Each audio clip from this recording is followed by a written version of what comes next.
Want to fix WhatsApp voice messages not working on iPhone? First, close WhatsApp, open Settings, scroll to WhatsApp, and make sure microphone access is enabled. If you use screen time, go to Settings, Screen Time, Content and Privacy Restrictions, and either turn it off temporarily or ensure microphone is allowed.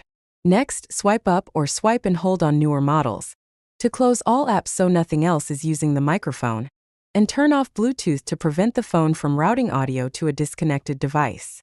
And any active calls before trying again.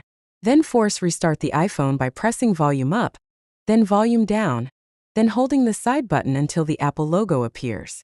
After it reboots, open voice memos or make a call to confirm the microphone works, then reopen WhatsApp and send a voice message. If it still fails, uninstall and reinstall WhatsApp, and check for any iOS updates in Settings, General Software Update.